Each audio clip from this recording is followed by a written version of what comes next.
सोहळा आनंदाचा गजर विठुरायाचा अखंड हरिनाम सप्ताह माळआळी चाकण तालुका खेड जिल्हा पुणे। समस्त ग्रामस्थ मंडळी भजनी मंडळ तसेच युवक मंडळ माळआळी चाकण। प्रेक्षेपण आपल्या आवडत्या गजर कीर्तनाचा या यूट्यूब चॅनलवर। वैराग्याचे भाग्य संत संघाची लाग संत कृपेचे हे दीप करी साधका निष्पाप। प्रस्तुत कीर्तनरूपी सेवेकरिता म्हणजे निरूपणाकरिता प्राप्त असणारा अभंग महान भगवत भक्त जगद्गुरु श्री संत तुकाराम महाराज यांचा अत्यंत प्रसिद्ध महत्त्वाचा संतांच्या संगतीमध्ये प्राप्त होणाऱ्या भाग्याचं वर्णन करणारा गोड असा 4 चरणाचा अभंग आहे। या अभंगातून जगद्गुरु श्री संत तुकाराम महाराजांनी 3 प्रकारच्या भाग्याचं वर्णन केलेलं आहे। ऐका, अभंगातल्या पहिल्या चरणामध्ये वैराग्याचं भाग्य सांगितलेलं आहे, अभंगाच्या 3ऱ्या चरणामध्ये ज्ञानाचं भाग्य सांगितलेलं आहे आणि अभंगाच्या 4थ्या चरणामध्ये भक्तीचं भाग्य सांगितलेलं आहे। वैराग्य, ज्ञान आणि भक्ती या 3 भाग्याचं कारण काय तर या अभंगाचं ध्रुपद आहे संत कृपेचे हे दीप। त्यामुळे संत कृपेमध्ये आम्हाला वैराग्य प्राप्त झालं, संत कृपेनेच आम्हाला ज्ञान प्राप्त झालं आणि संत कृपेनेच आम्हाला भक्ती प्राप्त झाली। त्यामुळे ज्ञान, वैराग्य आणि भक्ती प्राप्त होण्याकरिता संतांची कृपा लागते असा संपूर्ण या अभंगाचा भाव आहे। विठ्ठल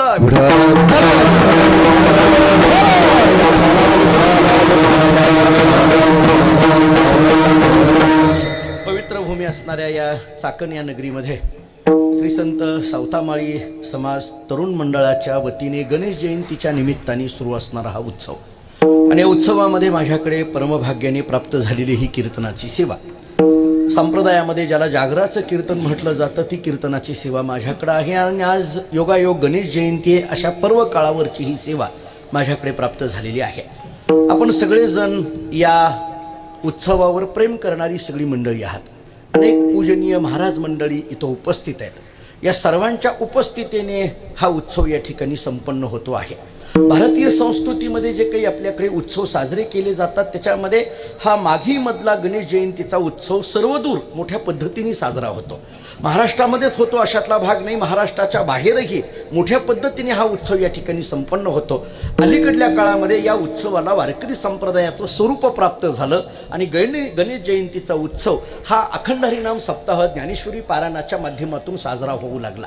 मुळात एखादा उत्सव करण्याच्या पाठीमागं, सप्ताह करण्याच्या पाठीमागं काहीतरी निमित्त शोधावं लागतं आणि आपल्या सगळ्यांच्या परमभाग्याने हे गणेश जयंतीचं निमित्त आपल्याला प्राप्त झालं। योगायोगाने उद्याचा दिवस हा तुकोबारायांचा जन्मदिन आहे। आज गणेश जयंती आणि उद्या तुकोबारायांचा जन्मदिन आहे आणि मला असं वाटतं की ही चाकण नगरी तुकोबारायांच्या पदस्पर्शाने पावन झालेली नगरी आहे। मी अनेकदा सांगतो की ह्या सगळ्या परिसरातली सगळी मंडळी आपण मोठी भाग्यवान आहात। आपण इथं चाकणमधली मंडळी असो किंवा पुणे परिसरातली मंडळी असो, आपण सगळी मोठी भाग्यवान याच्याकरिता आहोत कारण ज्ञानोबाराय तुकोबारायांचे पाय आपल्या भूमीला लागलेले आहेत आणि अशा भूमीमध्ये आपण राहतो आहोत। नक्की या चाकणमध्ये ज्ञानेश्वर महाराज इथं येऊन गेलेले आहेत, नक्की या चाकणमध्ये तुकाराम महाराज येऊन गेलेले आहेत आणि मी अनेकदा आदरणीय हरिभक्तीपरायण परमेश्वर महाराज, आदरणीय हरिभक्तीपरायण रामहरी महाराज ही मंडळी इथं उपस्थित आहेत, यांना माहीत आहे। मी अनेकदा या परिसरामध्ये ज्यावेळेस कीर्तनाला तारीख आली किंवा एखादा आग्रहाचं आमंत्रण आलं की इथे येण्याचा आमच्या अंतःकरणामध्ये जो उत्साह असतो त्याचं एक महत्त्वाचं कारण सांगतो। ज्ञानोबाराय तुकोबारायचे पाय ज्या ज्या भूमीला लागले त्या भूमीला कीर्तनाची सेवा करणं म्हणजे आपल्या पदरात पुण्य प्राप्त करून घेणं आहे।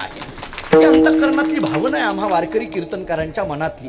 बाकी लौकिकाचा विषय फार महत्त्वाचा नसतो, परंतु वारकरी संप्रदायामध्ये या सेवेला आणि त्या जागेला, त्या सेवेच्या दृष्टीने पाहणं हे फार महत्त्वाचं सांगितलं जातं आणि म्हणून इथं तुकोबाराय ज्ञानोबारायांचे पाय लागलेली ही भूमी आहे। साधी गोष्ट आहे, तुकोबाराय ज्ञानोबारायांचं ग्रंथाचं पारायण ज्या भूमीमध्ये होतं ती भूमी आम्ही पवित्र म्हणतो, तर मग ज्ञानोबाराय तुकोबारायांचे पाय लागलेली भूमी पवित्र नाहीये का? हा साधा युक्तिवाद कैमुतिक न्यायाने जरा विचारात घेता येण्यासारखा आहे आणि त्यामुळे महाराजांचाच अभंग थोडासा स्पष्ट पद्धतीने सांगून पुढे जातो। संत चरण रज लागता सहज वासनेचे बीज जळून जाय, हा अभंग सगळ्यांच्या पाठातला आहे। संत चरण रज, रज या शब्दाचा अर्थ आहे ते रजकण किंवा मातीचे कण। संतांच्या पायाखालची माती आपल्या कपाळाला लागली की तुकाराम महाराज सांगतात वासनेचे बीज जळून जाय। त्या मातीचा परिणाम सांगतात वासनेचे बीज जळून जाय। ही संतांच्या पायाखालच्या मातीमधली ताकद आहे। संतांच्या पायाखालची माती ही एवढी सामर्थ्यवान म्हणून आम्हाला तुकोबारायांनी सांगून ठेवली। मी कॉलेजमध्ये असताना एकदा व्याख्यानामध्ये हे शब्द बोलून गेलो, संतांच्या पायाखालची माती कपाळाला लागली की आपल्या अंतःकरणातली वासना निघून जाते. माझ्या एका मित्रांनी मला विचारलं, का रे, संत ज्या रस्त्याने चालतात त्यांच्या पायाखालची मातीच, आपण ज्या रस्त्याने चालतो आपल्या पायाखालची माती, संतांच्या पायाखालची माती आपल्या कपाळाला लागण्याच्या ऐवजी आपल्याच पायाखालची माती आपल्या कपाळाला लागली तर चालत नाही का? काही विचारतात आपल्याला, चालत नाही का? आपल्या पायाखालची माती आपल्याला लागली तर चालत नाही का? मी म्हटलं चालेल. तुझ्या पायाखालची तुझ्या माती तुझ्या कपाळाला लागल्यानंतर चालेल. तो म्हटलं काय होईल? मी म्हटलं काही नाही, तुझ्या पायाखालची माती तुझ्या कपाळाला लागली की तुझीच माती होईल, दुसरं काही व्हायचं नाही. म्हटलं दुसरं काही व्हायचं नाही, कारण आपल्या पायाखालच्या मातीमध्ये तेवढी ताकद आहे का? ज्ञानोबा तुकोबारांचे पाय लागलेल्या मातीमध्ये जेवढं सामर्थ्य आहे तेवढं सामान्य माणसाच्या पायाखालच्या मातीमध्ये तेवढं सामर्थ्य नाही. याचं कारणही भागवतातली एक ओवी देऊन पुढे जातो. नाथ महाराजांनी भागवतामध्ये एक चिंतन आपल्या समोर असं मांडलंय, या पायाची सार्थकता कधी होईल? तीर्थयात्रा क्षेत्रगमनता, हरिकीर्तना जागरणा जाता, का संत समागमी चालता, का नृत्य करिता हरिकीर्तनी. नाथ भागवतातली ही ओवी अत्यंत प्रसिद्ध आहे. पहा तुम्ही, या पायाची सार्थकता कधी आहे हे सांगत असताना तीर्थयात्रा क्षेत्रगमनता, हरिकीर्तना जागरणा जाता, का संत समागमी चालता. नाथ महाराज सांगतात, या पायाने तीर्थयात्रेला चालत जावं, या पायाने हरिकीर्तनाला चालत जावं, या पायाने हरिजागराला चालत जावं, या पायाने क्षेत्राला प्रदक्षिणा करावी, या पायाने संतांच्या संगतीत चालावं, किंवा या पायाने कीर्तनामध्ये टाळ घेऊन थैथै नाचावं, तर हे पाय सार्थक आहे. अन्य या पायाला सार्थकता म्हणता येणार नाही. त्यामुळे अशा पद्धतीची सार्थकता ज्यांच्या पायामध्ये आहे ते संतांचे पाय आहेत, आणि ते तुकोबारा ज्ञानोबारांचे पाय लागलेली ही चाकणची भूमी आहे. विठ्ठल आपण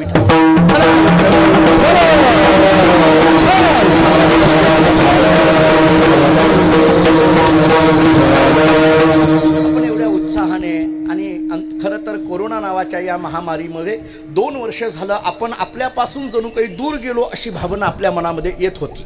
परंतु थोडीशी मोकळीक आपल्याला मिळाली. मोकळीक मिळाली हा एक अर्थ, आणि त्याच्यात काय आहे हे आपल्याला कळालं हा दुसरा अर्थ. आता त्याची जरा आपली जवळीक झाली, मैत्री झाली. आता तो जरा आपल्या जास्त जवळचा झालाय असं म्हणायला हरकत नाही. झाला तरी आपण घरच्या घरी नीट करू शकतो इतकी ताकद आपल्यात आली आता. त्यामुळे थोडीशी मोकळीक आपल्याला आलेली असल्यामुळे थोडासा हा उत्सव मोठ्या पद्धतीने या ठिकाणी संपन्न होतोय. आदरणीय दादा माझ्या समोर आहेत, आदरणीय ताई माझ्या समोर आहेत.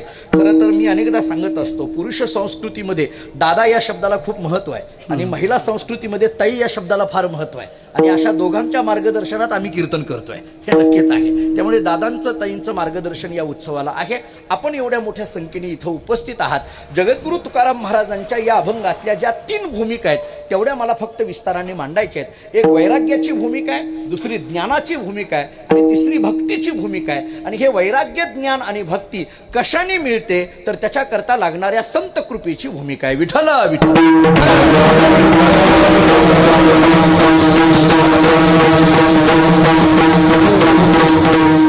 अभंग तुकाराम महाराजांच्या चरित्राच्या अनुषंगाने सुद्धा आपल्याला पाहता येण्यासारखं आहे.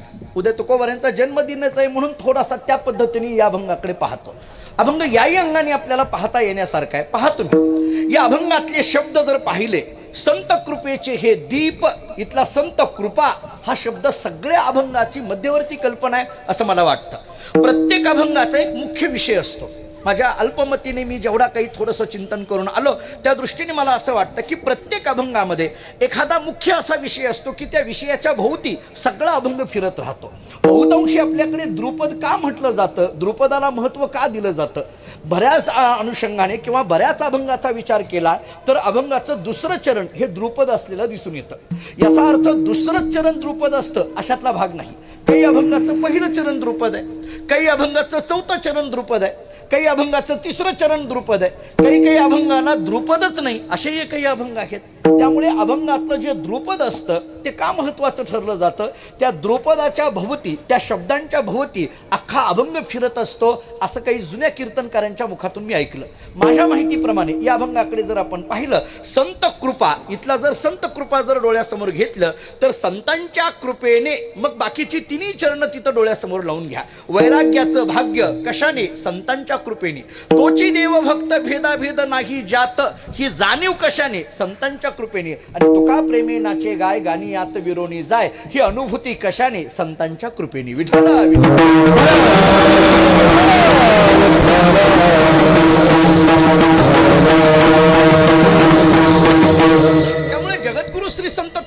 महाराजांच्या जीवनामध्ये संत कृपा झाल्यानंतरची ही भाषा आहे असं म्हणायला हरकत नाही. ऐका, तुकाराम महाराजांच्या चरित्राचा अशा दोन अनुषंगाने आपल्याला विचार करता येण्यासारखा आहे. संत कृपा होण्याच्या अगोदरचे तुकाराम महाराज आणि संत कृपा झाल्यानंतरचे तुकाराम महाराज. मी आणखीन एक स्पष्ट वाक्य सांगून पुढे जातो. एव्हाना असे दोनही भाग तुकारामांच्या चरित्राचे करता येत नाहीत. मी पुन्हा स्पष्ट करतो आरंभालाच, असे दोन भाग करता येत नाहीत. पण तुकोबाराय आपल्याला सहजगत्या कळावे म्हणून मी या दोन भागातून तुकोबारायांचं चरित्र मांडतो. तेव्हा तुकाराम महाराज नखशिखांत बघायला गेलं तर तुकिता तुलनेसी ब्रह्म तुका असे आले. संपलं. एवढ्या एका प्रमाणाने तुकाराम महाराज काय आहेत हे आपल्या डोळ्यासमोर येईल. परंतु अशा पद्धतीच्या दोन विभाग वेगवेगळे जरी करता येत नसले तरी आपल्याला कळावं संत कृपा होण्याच्या अगोदरचं जीवन काय असतं आणि संत कृपा झाल्यानंतरचं जीवन काय असतं. या अनुषंगाने या अभंगाकडे पहा. दोन्ही पद्धतीने आपल्याला पहा. संत कृपा होण्याच्या अगोदरचं जीवन आणि संत कृपा झाल्यानंतरचं जीवन. दुसरं सोपं बोलू, ऐका नीट. अहो, सद्गुरूंची भेट होण्याच्या अगोदरचे आपण वेगळे आहोत आणि सद्गुरूंची भेट झाल्यानंतरचे आपण वेगळे आहोत. मान्य आहे काय सांगा मला? गुरु भेट होण्याच्या अगोदरचे आपण वेगळे आहोत आणि गुरु भेट झाल्यानंतरचे आपण वेगळे आहोत. नाही कळालं दुसऱ्या शब्दात सांगू, मला सांगा. माळ घालण्याच्या अगोदरचे आपण, पुढलं बोलू का कीर्तनात, आणि माळ घातल्यानंतरचे आपण, फरक आहे की नाही?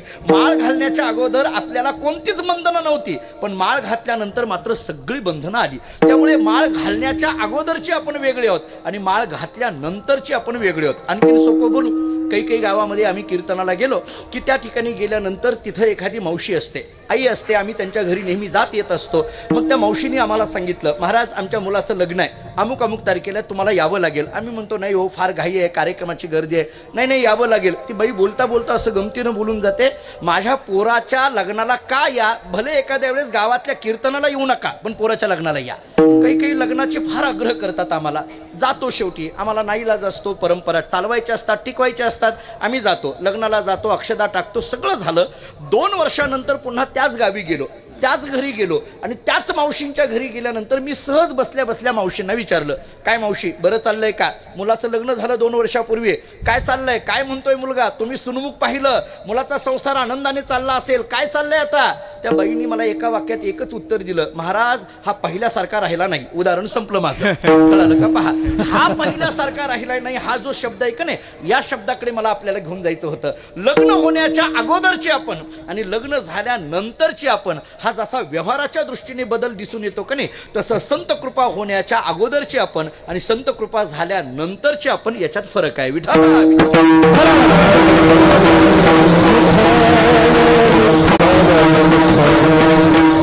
जरा आणखीन कळेल असा एक शब्द द्यायचा झाला तर संत कृपा होण्याच्या अगोदर चिंताच आहे आणि संत कृपा झाली की निश्चिंतता आहे. एका वाक्यात उत्तर द्यायचं झालं तर संत कृपा होण्याच्या अगोदर चिंता आहे. नवे नवे महाराजांच्या शब्दात सांगून पुढे जातो. तुका म्हणे चिंता वाटे, तुका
देव कृपा करील मज काय लाज राखील पुसावेसी हेची वाटे. जे जे भेटे तयासी देव कृपा करील मज काय लाज राखील तुकोबारा शेवटच्या चरणातली भाषा वापरतात. हीच चिंता लागायला लागली. तुका म्हणे चिंता वाटे कोण भेटे सांगेसा. सांगेसा या शब्दाचा अर्थ आहे ही चिंता मला कोणाची लागली तर देवाची कृपा माझ्यावर कधी होईल हे सांगणारे संत कधी मला भेटतील. तुका म्हणे चिंता वाटे. संत भेटीची चिंता वाटायला लागली आणि एकदा संतांची गाठ पडली की तेच तुकाराम महाराज सांगतात अवघी चिंता वारली. बस संत भेट होत नाही तोपर्यंत चिंता वाटे आणि संतांची भेट झाली की चिंता वारली. त्यामुळे चिंता वाटे इथला वाटे शब्दाकडे लक्ष द्या आणि चिंता वारली इथल्या वारली शब्दाकडे लक्ष द्या. वारली आणि वाटे असे दोन भिन्न भिन्न शब्द महाराजांनी वापरले, चिंतेच्या संबंधाने वापरले. हे कधी झालं? संत कृपा होण्याच्या अगोदर वाटे आणि संत कृपा झाल्यानंतर वारली. विठाला विठा.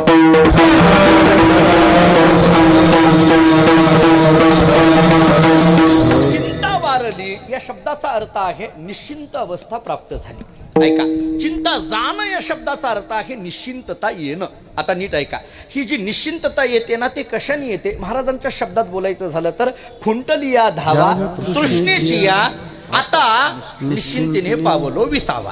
अन्वय करताना या प्रमाणाचा असा करा, खुंटलिया धावा तृष्णेची या आता निश्चिंतीने पावलो विसावा. म्हणजे खुंटलिया म्हणजे खुंटणं या शब्दाचा अर्थ थांबणं, धावा या शब्दाचा अर्थ पळापळ आणि तृष्णेची या शब्दाचा अर्थ इच्छेची.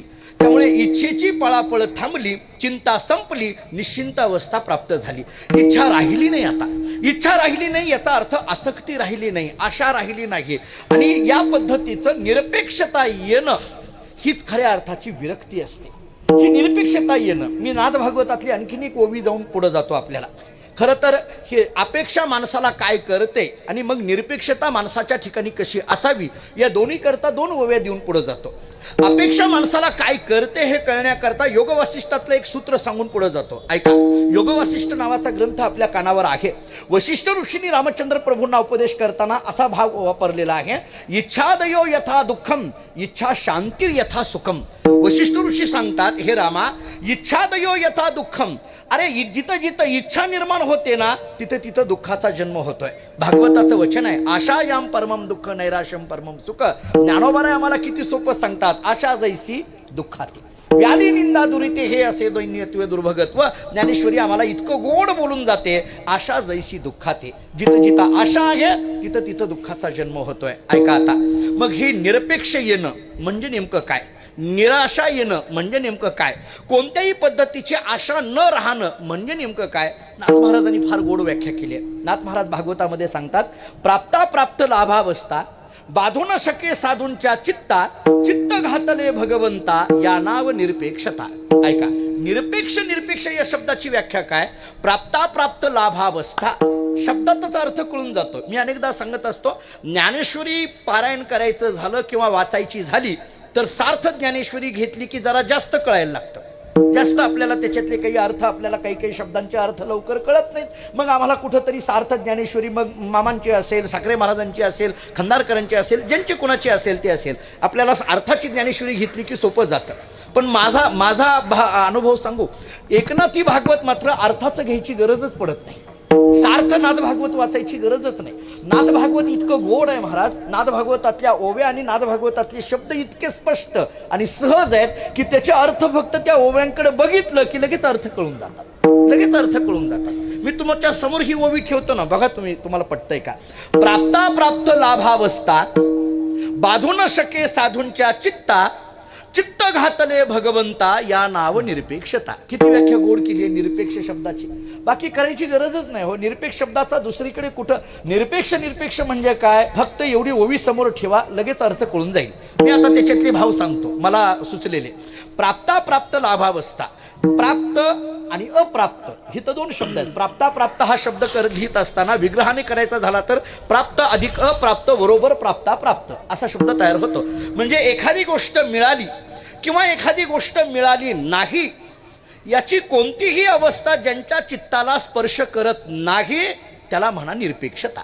निरपेक्ष शब्दाचा अर्थ काय? एखादं मिळालं म्हणून सुख नाही आणि एखादं मिळालं नाही म्हणून दुःख नाही, असं चित्ताला ज्यांच्या वाटत नाही, असं ज्यांच्या चित्ताला मिळण्याचं आणि न मिळण्याचं या दोन्ही गोष्टीचा स्पर्श ज्यांच्या चित्ताला होत नाही त्याला निरपेक्षता म्हणा.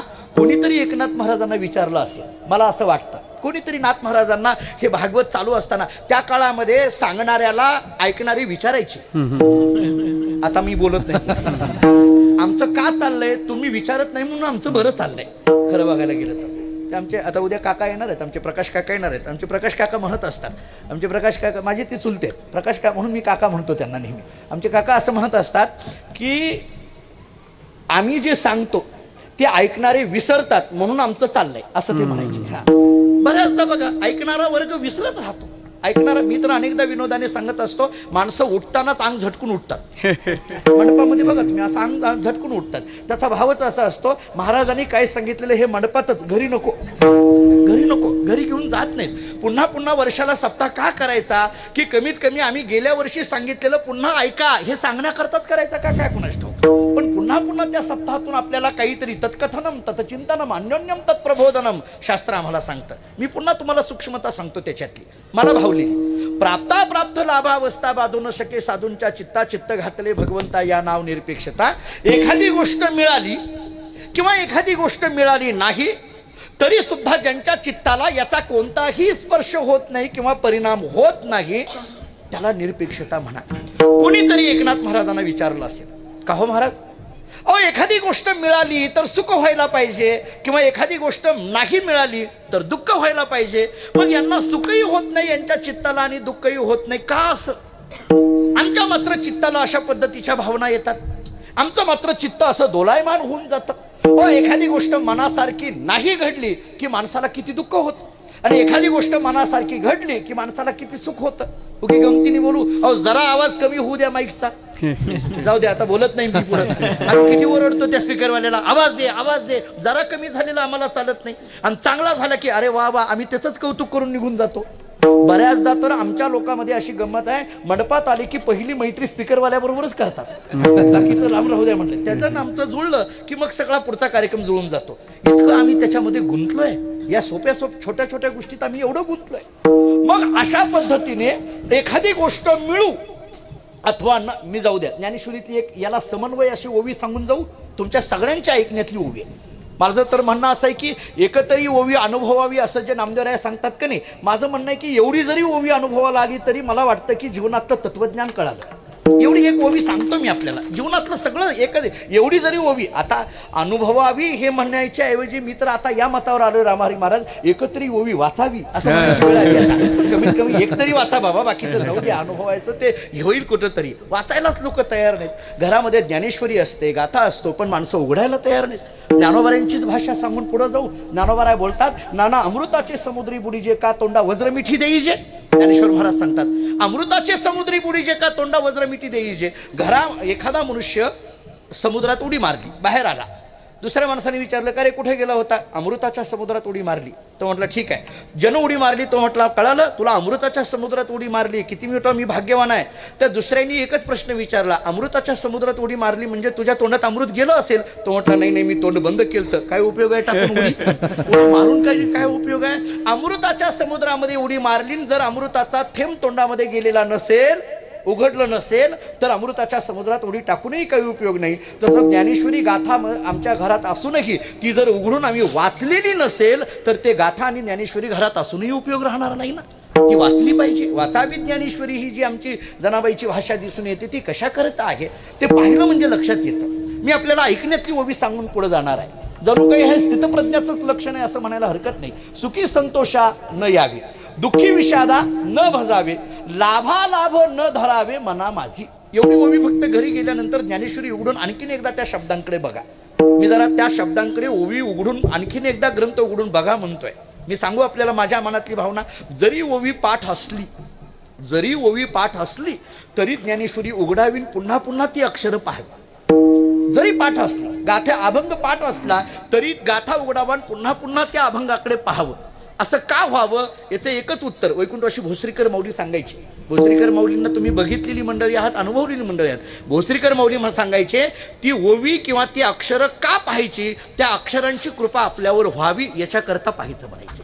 त्या अक्षरांची कृपा आपल्यावर व्हावी. मान्य आहे, सुखी संतोषानं यावे ही ओवी आमची पाठ आहे, पण पुन्हा ज्ञानेश्वरी उघडावी, पुन्हा त्या अक्षरांकडे बघावं का? कुठून तरी त्या सुखी संतोषा न यावे या अक्षरांची कुठून तरी आमच्यावर कृपा व्हावी, त्याच्याकरिता पाहून या ग्रंथ करावे कीर्तन आहे. त्याच्याकरिता ते पुन्हा पुन्हा पाहिलं पाहिजे.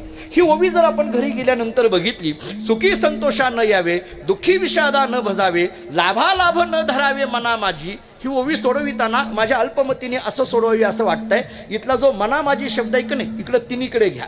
मना माझी, सुखी संतोषा न यावे मना माझी, दुःखी विषादा न भजावे मना माझी, आणि लाभालाभ न धरावे मना माझी. हे तिन्ही शब्द मना माझी इथं लावून घ्या. लाभालाभ न धरावे, माझा मुद्दा इथं आहे, मला सगळं सोडवायचं नाही आता. लाभालाभ न धरावे, हा लाभालाभ शब्द तरी कसा तयार झाला हो? लाभ अधिक अलाभ बरोबर लाभालाभ असा झाला का नाही? त्यामुळे लाभ आणि अलाभ हे कोणतीही गोष्ट मना माझी न धरावे, मनाला कोणत्याही पद्धतीचा लाभ आणि अलाभाचा स्पर्श होऊ नये, हे स्थितप्रज्ञाचं वर्णन आहे. असाच विषय ज्ञानेश्वरीमध्ये आम्हाला सांगितला. प्राप्ता प्राप्त लाभावस्था बाधू न सके साधूंच्या चित्ता. म्हणून मी म्हटलं एका बाजूला भागवतातली ही ओवी ठेवा आणि एका बाजूला ज्ञानेश्वरीतली ही ओवी ठेवा. ज्ञानोबाराय जे सांगतात ना, सुखी संतोषा न यावे, दुःखी विषादा न भजावे, लाभालाभ न धरावे मना माझी, लाभालाभ न धरावे मना माझी. ज्ञानोबारांनी हे शेवटला सांगितलं. नाथ महाराजांनी तोच मुद्दा पहिल्यांदा सांगितला. प्राप्ता प्राप्त लाभावस्था बाधू न शके साधूंच्या चित्ता. एकाने नाथ महाराजांना विचारलं, का हो महाराज, प्राप्त आणि अप्राप्त ही कोणती अवस्था या साधूंच्या चित्ताला लाभत नाही असं म्हणता? का लाभत नाही किंवा का त्याला स्पर्श होत नाही? एकनाथ महाराजांनी इतकं गोड उत्तर दिलं. तुम्ही म्हणून म्हटलं ती ओवी घरी गेले की वाचून घ्या. नाथ महाराज सांगतात, अरे बाबा याचं एकच कारण आहे, चित्त घातले भगवंता, एवढंच आहे. याचं एकच कारण आहे, चित्त घातले भगवंता. सांगू आता सोप्या शब्दामध्ये, ज्या चित्ताला लाभ आणि अलाभ स्पर्श होणार आहे, ऐका आणखीन एकदा, ज्या चित्ताला प्राप्त आणि अप्राप्त स्पर्श होणार आहे ते चित्त आता चित्त म्हणून राहिलेलं नाही. चित्त घातले भगवंता, दुसऱ्या शब्दात सांगतो, ते चित्त चित्त न राहता चित्त चिदरूप झालेलं आहे. आणखीन तुकोबारांच्या शब्दात सांगायचं झालं तर चित्त चैतन्य पडता मिठी दिसे हरिरूप अवघी सृष्टी असं झालेलं आहे. ते चित्त चित्त राहिलं नाही, ते चिदरूप झालंय. मग ज्या चित्ताला लाभ आणि अलाभाचा स्पर्श व्हायचा आहे ते चित्त चित्तच म्हणून जर राहिलेलं नसेल, चिदरूप झालेलं असेल, तर मग आता ज्याला स्पर्श व्हायचा आहे ते चित्तच राहिलेलं नाही, तर तिथं त्याचा स्पर्श होण्याचा विषयच येत नाही. म्हणून त्याला निरपेक्षता म्हणा. विठ्ठला विठ्ठल.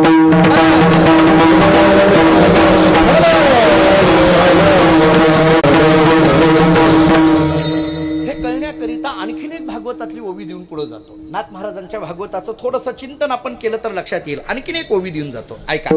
भगवान श्रीकृष्ण परमात्म्याच्या मुखामध्ये एकनाथ महाराजांनी ही ओवी दिली उद्धवाला उपदेश करताना.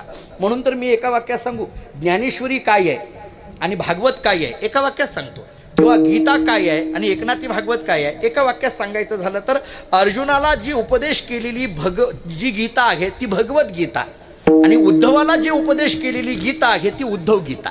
त्यामुळे एकनाथी भागवत म्हणजे उद्धव गीता आहे आणि ज्ञानेश्वरी म्हणजे भगवत गीता आहे. तिथं उद्धवाला उपदेश केलाय, तिथं अर्जुनाला उपदेश केलाय, तिथंही युद्धाची पार्श्वभूमी आहे, इथंही युद्धाची पार्श्वभूमी आहे. इथं युद्ध कौरव पांडवामध्ये आहे आणि इथं युद्ध यादवामध्ये आहे. कितीतरी विषय आपल्याला या संबंधाने मांडता येण्यासारखे आहेत. ऐका, भगवान श्रीकृष्ण परमात्म्यांनी उद्धवाला उपदेश करताना अगदी असाच उपदेश केला. भगवान म्हणतात, अरे उद्धवा ऐक, माझे स्वरूपी ज्याचे चित्त अखंड जडले भजन युक्त, त्यासीच बोली जे मदभक्त तेची संत सज्जन. संत शब्दाची इतकी गोड व्याख्या मला वाटत नाही अन्य कुठं सापडेल आपल्याला. इतकी गोड व्याख्या, सज्जन शब्दाची एवढी गोड व्याख्या. नाथ महाराज सांगतात, म्हणजे भगवान बोलतो उद्धवाला, उद्धवा माझे स्वरूपी ज्याचे चित्त अखंड जडले भजन युक्त. संपलं चित्त, आता चित्त राहिलं नाही तर ते चिदरूप झालं. जाता जाता एक वेदांतातला विचार सांगून पुढे जातो. एक जरा कठीण वाटेल पण सांगून पुढे जातो. अगदी याच्यापेक्षा थोडासा वेगळा विचार सांगतो, नीट ऐका. हे जे चित्त शब्द आहे की नाही, चित्त, हे जो चित्त शब्द तयार झाला, तो चित्त शब्द म्हणजे लिहिताना कसा लिहावा लागेल हो? च ला पहिली वेलांटी, बरोबर आहे, आणि त ला त जोडलं की शब्द काय जाहीर झाला? चित्त, बरोबर आहे. आपण सगळे मराठीचे जाणकार आहात, अभ्यासक आहात म्हणून बोलतो. हा शब्द लिहिताना असा लिहावा लागतो, च ला पहिली वेलांटी आणि त ला त जोडलं की चित्त असं तयार झालं. आता ऐका, हे जे त ला त जोडलंय की नाही, जो जोडलेला त आहे की नाही, जे जास्त त आहे का नाही तो त बाजूला काढा, जे जोडलेला त आहे का नाही तो त बाजूला काढा. तो त बाजूला काढला की काय तयार होईल शब्द चित्त. बरोबर आहे, शब्द कसा तयार होईल चित्त. आणि त्याला त जोडलं की काय होईल चित्त. त काढलं की चित्त. आणि चित्त या शब्दाचा अर्थ आहे चैतन्य. चित्त या शब्दाचा अर्थ आहे ब्रह्म. चित्त या शब्दाचा अर्थ आहे परमात्मा. चित्त या शब्दाचा अर्थ आहे सच्चिदानंद असलेला परमात्मा. चित्त ही शब्द जो आहे तो परमात्मा स्वरूपाने वापरला जातो. आणि म्हणून तत्वज्ञानाने असं चिंतन केलंय, खरं तर आहे सगळं चित्त. या उपाधी माझी गुप्त चैतन्य असे सर्वगत. ज्ञानेश्वर महाराज आम्हाला सांगतात खरं तर आहे ते सगळीकडे चित्तच आहे, आहे ते सगळीकडे चैतन्यच आहे, आहे ते सगळीकडे परमात्माच आहे. मग आहे ते मुळात चित्त आहे. फक्त काय झालं त्याला एक जास्त त लागला आणि एक जास्त लागल्यामुळे चित्त झालं. आणि चित्त झाल्यामुळे सुखदुःखाचा संबंध आला. सुखदुःखाचा संबंध यायला कारण काय, हे जास्त लागलेलं त. आपल्याकडे सुखदुःख आलं ते कशामुळे, त्या चित्तवर जोडलेला त. जे जोडलेलं असतं का नाही तेच दुःख देतं. एकटा होता तोपर्यंत बरा होता, जाऊ दे आता खुलासा करायला लावू नका. बरं होतं एकटा होता तेव्हा. काय महाराज एकटा होता तेव्हा कुठेही गेलं की आळंदीमध्ये भेटायचा, वा वा रामकृष्ण हरी म्हणायचा. पाहिजे तेव्हा इंद्रायणीच्या काठावर जाऊन बसायचा, पाहिजे तेव्हा माऊलीच्या मंदिरात जाऊन बसायचा, पाहिजे तेव्हा संस्थेत जायचं. किती आनंदाने चाललं होतं. आता मात्र सप्ते करत हिंडावं लागलं. जोडलेलाचा परिणाम, जोडलेलाचा परिणाम आहे. नाहीतर आम्ही सगळे विद्यार्थी महाराज, आमचं किती जीवन चांगलं होतं. आम्हाला इतकं, आता आम्ही एखाद्याच्या लग्नाला का जातो माहिती आहे का, ती एकटं राहिलेलं आम्हाला बघवत नाही म्हणून जातो. त्याला आमच्यात ओढण्याकरता आम्ही इतका प्रयत्न करत असतो. आम्ही त्याला अन्याय करीत. हे जे जोडलं, एखादं जोडलं म्हणजे एक्स्ट्रा, इंग्रजीतला मुद्दाम शब्द वापरतो. एखादी आगाऊ गोष्ट आली की माणसाच्या दुःखाला सुरुवात होते. मुळात आहे ते चित्त, त्याच्यावर जोडला तो त. आता तत्वज्ञानाने त्याला आरोपित म्हटलेलं आहे. जे जोडलेलं असतं ते आरोपित असतं, जे आरोपित असतं ते दुःखदायक देतं. आता आलायच विषय तर वेदांतातला एक विषय सांगूनच पुढे जातो. रज्जू सर्पाचा दृष्टांत वेदांत आम्हाला सारखा सांगतो. वेदांत शास्त्राने कित्येकदा सांगितलं. हे रज्जू सर्पाचा तुकोबरांनी दृष्टांतच देऊन टाकला. रज्जू सर्पाकार भासे येले जगडंबर. हे मुळात आहे ती रज्जू, परंतु अज्ञानामुळे अंधकारामुळे आम्हाला वाटायला लागला सर्प आणि त्याच्यामुळे झालं ते दुःख. बरोबर आहे. म्हणजे रज्जू म्हणून जर ज्ञान झालं असतं तर दुःख झालं नसतं. रज्जू म्हणून ज्ञान झालं असतं तर दुःख झालं नसतं. दुःख कशामुळे झालं, आरोपित असलेल्या सर्पामुळे दुःख झालं. म्हटलं का बघा, आरोपित असलेला नसलेली वस्तू आम्ही जोडली की त्याच्यामुळे आम्हाला दुःख व्हायला लागतं. एकटा होता, रज्जू आहे, मग दुःख नाहीये. पण त्या रज्जूवर सर्प आहे अशा पद्धतीचा भास झाला म्हणून दुःखाला सुरुवात झाली. म्हणजे दुःखाला सुरुवात व्हायला कारण काय, सर्पाचा भास. तसं आहे ते चित्त. मग सुख दुःखाला कारण काय, जे जोडलेलं त. एवढंच आहे. किती गोड उत्तर दिलं बघा. ऐकणारी अशा असावी तिथे, किती गोड तिनं लक्ष देऊन ऐकते ही. नाहीतर बऱ्याच लोकांना अहो इतकी गंमत असते, कीर्तन झाल्यानंतर जर एखाद्याने म्हटलं की नाही काय महाराजांनी सांगितलं कीर्तन हे, ती दुसरा म्हणतो हे बघ त्यांना बोलवलंय त्याच्याकरता, ती लक्षात ठेवायचं नसतंय. ती तेच सगळं लक्षात ठेवायचं नसतंय हे. पण ऐकताना सुद्धा ते कान मन एक होऊन ऐकल्यानंतर जे ते काय आहे, नाथ महाराजांनी पुन्हा भागवतामध्ये एक गोड ओवी केलेली आहे. अशा जडित कुंडले कान हे तो श्रवणाशी नाही भूषण, श्रवणाशी श्रवण भूषण, श्रवणे श्रवण करावे सार्थक. अशी भागवतातली ओवी आहे. जडित कुंडले कान हे तो श्रवणाशी नाही भूषण. नाथ महाराज सांगतात कानामध्ये कुंडल घालणं, कानामध्ये सोन्याचा दागिना घालणं हे कानाचं भूषण नाहीये. कानामध्ये एखादा दागिना घालणं हे कानाचं भूषण नाही. मग कानाने योग्य पद्धतीचं ऐकणं हे कानाचं भूषण आहे. कानाने योग्य पद्धतीचं ऐकणं हे कानाचं भूषण आहे. आणि नाथ महाराज पुढे असं सांगतात कानाने ऐकण्याने आपल्या जीवनाचं सार्थक करून घ्यावं. श्रवणे श्रवण सार्थक. विठ्ठल विठ्ठल.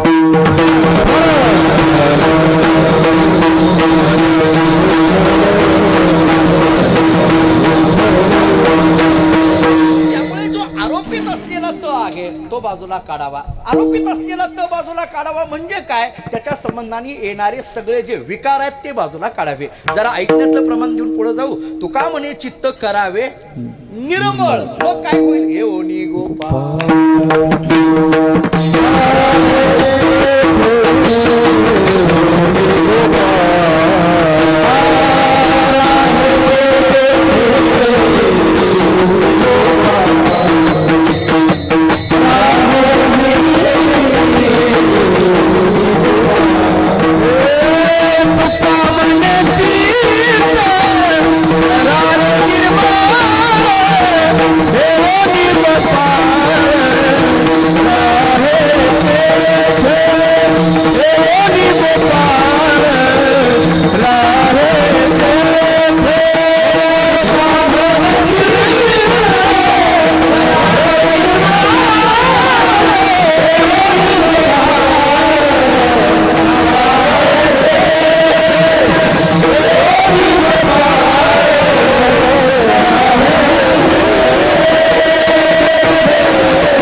राहे तेथे. येवोनी गोपाळ राहे तेथे या शब्दाचा अर्थ आहे एकदा चित्त निर्मळ झालं की तिथं गोपाळाची अनुभूती येऊ लागते आपल्याला, तिथं परमतत्वाची अनुभूती येऊ लागते. जरा आणखीन पुढे बोलू. हे येऊनी गोपाळ राहे तेथे हे वाच्यार्थ घ्यायचा नाही, इथं वाच्यार्थ घ्यायचा नाही. तो आला आणि राहिला असं घेण्याच्या ऐवजी तो तिथंच आहे, फक्त त्याची जाणीव झाली, तो तिथंच आहे.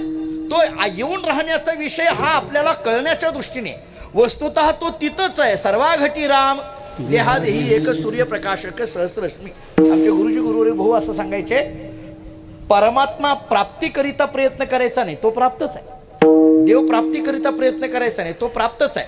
मग प्रयत्न कशा करता करायचा आहे? त्याच्यामध्ये आणि आपल्यामध्ये येणारी जी आडवी गोष्ट आहे ती काढण्याचा प्रयत्न करायचा आहे. त्याच्यामध्ये आणि आमच्यामध्ये जो प्रतिबंध आहे तो काढण्याचा प्रयत्न करायचा आहे. दुसरं उदाहरण देऊ. विहिरीच्या काठावर आपण गेलो, पाणी पिण्याकरिता गेलो. आता पाणी आपल्याला मिळवायचं आहे, पण काय झालं, त्या काठावर सगळं शेवाळं होतं, त्या पाण्यावर शेवाळं होतं. आता पाणी मिळवायचं असेल तर काय करावं लागेल? पाणी मिळवायचा प्रयत्न करायचा नाही, शेवाळं काढलं की पाणी तिथंच आहे. फक्त शेवाळं काढण्याकरिता प्रयत्न करायचा आहे.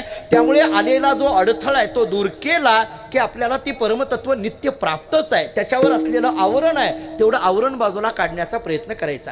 झाकलेलं ज्यांनी आहे ना ते आवरण बाजूला काढलं की ते नित्य प्राप्त आहे. तसं जीव आणि शिव याच्यामध्ये असलेलं जे आवरण आहे ते आत्मस्वरूपाच्या अज्ञानाचं आवरण आहे. ते आवरण एकदा बाजूला काढलं की मग तुका म्हणे कैची किंवा कोठे जीव निराळा. पण जोपर्यंत ती आवरण काढलं जात नाही तोपर्यंत मात्र तो वेगळा आणि मी वेगळा. विठ्ठल विठ्ठल.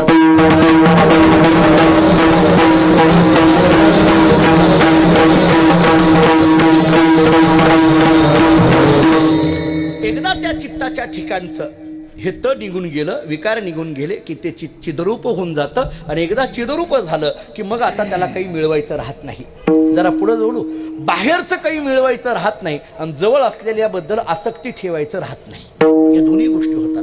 बाहेरचं मिळवायचं तर राहतच नाही, पण जवळ असलेल्याबद्दल सुद्धा आसक्ती राहत नाही. जगद्गुरु श्री संत तुकाराम महाराजांचा प्रवास असा सुरू होता. आता चित्ताची भूमिका चिदरूप झालेली असल्यामुळे, चित्त चैतन्य स्वरूप झालेलं असल्यामुळे आता तुकाराम महाराजांना व्यवहारात राहूनही या व्यवहाराबद्दल कोणतं ममत्व राहिलेलं नव्हतं. हे माझं माझं म्हणायचा विषय राहिलेला नव्हता. या मी आणि माझ्याच्या पलीकडे तुकाराम महाराज पोहोचलेले असल्यामुळे काहीतरी मिळवावं याच्यातही महाराजांचा काही प्रयत्न नव्हता आणि जवळ असलेलं माझं आहे असं म्हणण्याचाही प्रयत्न नव्हता. या दोन्ही गोष्टी खूप महत्त्वाच्या आहेत. माणसाच्या दोनच गोष्टी आपल्याला त्रासदायक ठरून जातात बघा. एकतर मिळवण्याकरिता धडपड करत राहतो तेव्हा तेव्हा दुःख होतं, आणि आपल्याजवळ असलेलं माझं माझं म्हणत राहतो तेव्हा तेव्हा दुःख राहतं. त्या महाभारतामध्ये श्लोक आहे, मी माझ्या पदरचं बोलत नाही. महाभारताने श्लोक असा सांगितलाय, द्रव्यक्षरस्तु भवेन मृत्यू त्रक्षर ब्रह्म शाश्वतम ममेतीच भवेन मृत्यू न ममेतीच शाश्वतम. महाभारत सांगता आम्हाला. महाभारत सांगता मम म्हटलं की दुःख आहे आणि न मम म्हटलं की सुख आहे. म्हटलं का बघा. मी दुसरं सांगू, माझं म्हटलं की अडकला आणि माझं नाही म्हटलं की सुटला. एवढंच आहे. सुटण्याला आणि अडकण्याला कारण एवढंच आहे. माझं म्हटलं की अडकला आणि माझं नाही असं म्हटलं की सुटला. वस्तू वस्तूच आहे. ती वस्तू म्हणून स्वीकारताना त्याला त्या भागवतामध्ये कथाभाग खूप मोठा आहे, परंतु मला जिथं बोलायचं आहे तेवढं सांगतो. यशोदेने खूप प्रयत्न केला भगवंताला बांधण्याचा. वेगवेगळ्या दोऱ्या आणल्या आणि बांधायचा प्रयत्न केला, परंतु तो काही बांधला जाईना. खूप प्रयत्न केला. एवढी दोरी आणली त्यांनी बांधत जात नाही. मोठी आणली, त्याच्यापेक्षा मोठी आणली, कमी पडायची ती दोरी, कमी पडायची. किती कमी पडायची? 2 बोटं कमी पडायची. 2च बोटं. परमश्रद्धेय सद्गुरू श्री डोंगरेजी महाराजांनी फार गोड भाव काढला याच्यावर. डोंगरेजी महाराजांनी भागवत रहस्यामध्ये असं लिहिलंय की 2च बोटं दोरी कमी पडत होती. त्यांनी काढलेला भाव आहे. ज्यांनी भाव काढला तो त्यांना भाव दिला पाहिजे. हे आपल्याला सुचलं असं म्हणत बसायचं नाही. हे अलीकडे एक नवीन चालू झालंय म्हणून म्हटलं. आणि माझं असं म्हणणं आहे की जन दिलंय ते डोंगरे महाराजांच्या भागवतामध्ये हे आलेलं आहे. त्यांनी सांगितलं की ही 2च बोटं कमी पडायची. का 2 बोटं कमी पडत होती? ही 2 बोटं कोणती? तर डोंगरेजी महाराज सांगतात त्यातलं एक बोट आहे मीपणाचं आणि दुसरं बोट आहे माझेपणाचं. जोपर्यंत यशोदेच्या मनामध्ये मी आणि माझं आहे तोपर्यंत कृष्ण बांधला जात नव्हता, तोपर्यंत भगवान बांधले जात नव्हते. आणि ज्या क्षणाला मी निघून गेला, भगवान म्हणतात आई जोपर्यंत तुझ्या ठिकाणी मी आहे तोपर्यंत तुझ्या ठिकाणी मी नाही. ज्या क्षणाला तुझ्यातला मी जाईल त्या ठिकाणी माझ्याशिवाय मी शिवाय दुसरं कुणीच नाही. पण त्याच्याकरिता अगोदर तो मी गेला पाहिजे. सामान्य माणसाचा मी आणि परमार्थातला मी याच्यातही फरक आहे. ती सांगतो आपल्याला. सामान्य माणसाचा मी हा देहाच्या ममत्वाने तयार होतो आणि परमार्थातला मी वासुदेव तत्वता या भूमिकेतून तयार होतो. अहम ब्रह्म अस्मी, अयम आत्मा ब्रह्म, प्रज्ञानम ब्रह्म, या अनुषंगाने सगळा तो मी वाढत असतो. त्यामुळे सामान्य माणसाचं माझं हे आकाराने युक्त असतं आणि संतांचं माझं हे निराकाराने युक्त असतं. माझं दोन्हीकडे पहा ना, माझं शब्द दोन्हीकडे. हे विश्वची माझे घर आला का नाही माझा शब्द इथं, हे विश्वची माझे घर इथं शब्द आला का नाही. ज्ञानोबऱ्यांचा माझा शब्द हा निराकाराच्या दृष्टीने आहे आणि सामान्य माणसाचा माझा शब्द हा आकाराच्या दृष्टीने आहे. आणि जिथं आकार असतो तिथं आसक्ती असते आणि जिथं निराकार असतो तिथं मात्र विरक्ती असते. आसक्ती आणि विरक्तीतला एवढाच फरक आहे. त्यामुळे तुकाराम महाराजांकडे आता आकाराची भूमिका नाही, निराकाराची भूमिका आहे. आणि त्यामुळे विरक्ती झालेली आहे. कशाबद्दलही ममत्व राहिलं नाही, माझेपणा राहिला नाही. प्रसन्न मुद्रेने तुकाराम महाराजांचा प्रवास आहे. एका माणसाला मोठं आश्चर्य वाटलं. तो माणूस महाराजांच्या जवळ गेला आणि महाराजांना म्हणायला लागला, महाराज एवढी चेहऱ्यावरची प्रसन्नता पाहून आम्हाला आश्चर्य वाटायला लागलं. मी प्रपंचामध्ये इतकं मिळवण्याचा प्रयत्न करतो तरी चेहरा माझा एवढा प्रसन्न नाही, एवढा आनंद माझ्या जीवनात दिसून येत नाही, एवढं समाधान माझ्याकडे येऊन दिसून येत नाही. तुम्ही मात्र एवढे प्रसन्न दिसता, आनंदी दिसता. काय मिळालं तुम्हाला? पण मिळालं काय म्हणावं तर मिळालेलं दिसत नाही. उलट एक एक गेलं निघून. बायको गेली, व्यापार गेला, दिवाळं निघालं, दुकान बुडलं, घर जळालं, सगळं गेलं ना. आणि इतकं सगळं गेलं तरी तुम्ही आनंदात आहात. आम्हाला मिळालं तरी आम्ही आनंदात नाही. हा काय फरक आहे? महाराजांनी एका वाक्यात त्याला उत्तर दिलं. तुला खरं सांगू, माझ्याजवळ जे होतं ते सगळं निघून गेलं म्हणूनच बरं झालं म्हटले. काय गंमत आहे? निघून जाण्याला तुम्ही बरं म्हणता? नाही नाही, तुला सांगू, अरे निघून गेलं बरं झालं नाही. माझ्या जीवनातली ती धन्यतेची गोष्ट आहे. नाही नाही, माझ्या जीवनातली ती भाग्याची गोष्ट आहे. याला आश्चर्य वाटायला लागलं. तो म्हणायला लागला, महाराज निघून जाण्याला कुठं भाग्य म्हणतात का? मला सांगा, आपण सगळी चाकणकर एवढी हुशार मंडळी आहोत. मी एकच साधा प्रश्न विचारतो. मला सांगा, स्टँडवर उभा राहिल्यानंतर लॉटरीचं तिकीट लागणं याला भाग्य म्हणायचं का पाकिट चोरीला जाणं याला भाग्य म्हणायचं? साधा प्रश्न आहे माझा. पाकिट चोरीला गेलं, अरे वा वा भाग्यवान, कोणी म्हणेल का? असं म्हटलं की एरवड्याला घेऊन जावं लागेल. पाकिट चोरीला कुठे भाग्य म्हणतात का? निघून जाण्याला भाग्य नाही, मिळण्याला भाग्य म्हटलं जातं. तुम्ही निघून जाण्याला भाग्य म्हणायला लागला. प्रपंचामध्ये मिळण्याला भाग्याची नावं आहेत. एखाद्याचं लग्न होत नव्हतं, लग्न झालं, दाराप्राप्तीचं भाग्य. पैसा मिळत नव्हता, पैसा मिळाला, धनप्राप्तीचं भाग्य. मुलगा होत नव्हता, मुलगा झाला, पुत्रप्राप्तीचं भाग्य. अशी नाव आहेत. तुम्ही म्हणता ममत्व निघून गेलं याला भाग्य म्हणता, पण या भाग्याचं नाव तरी काय? महाराज अभंगाच्या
वेगळं आणि वैराग्य वेगळं. हे वैराग्य म्हणजे काय? शास्त्रांनी सांगितलेली व्याख्या सांगून पुढे जातो. शास्त्र आम्हाला असं सांगतं, इहलोकापासून परलोकापर्यंत मानलेल्या अनुकूल भोगाच्या त्यागाच्या इच्छेस वैराग्य असे म्हणतात, असं शास्त्रांनी स्पष्ट सांगितलं. अनुकूल इथला शब्द खूप महत्वाचा आहे. आमचे गुरुजी असं सांगायचे, अनुकूल भोगाचा त्याग असावा, प्रतिकूल भोगाचा त्यागच असतो, करायची गरज नाही. अनुकूल म्हणजे आपल्या करिता असावं, आपल्या समोर असावं आणि मग ते आपण नको म्हणावं, याला म्हणायचं वैराग्य. छत्रपतींनी पाठवलेला सोन्याचा नजराणा तुकाराम महाराजांच्या समोर होता, तुकाराम महाराजांच्या करिता होता आणि त्या सोन्याकडे पाहून तुकोबरांचे शब्द आहेत, सोने रुपये आम्हा मृत्युके समान. त्याच्याकडे पाहून आता अलीकडे आमच्यात काही लोक म्हणतात, आम्ही घेत नाही, तुम्हाला देतच नाही कुणी तर काय घ्यायचं असं म्हणतात. काय कशाचं भांडवल करतील सांगता येत नाही महाराज, काही काढत राहतात कशाचे. जाऊ दे, आता विस्तार होईल, त्यात हे युट्यूबला चाललंय परत गोंधळ. ते तेवढंच कट करतात, 2 दिवस झालं गोंधळ बघत नका आपण, तेवढंच कट करतात आणि टाकत राहतात, हे फार गमतीचे असतात. त्यामुळे मी जास्त विस्तार करत नाही याचा. मी वैराग्य शब्दाचा अर्थ फक्त सांगतो आपल्याला.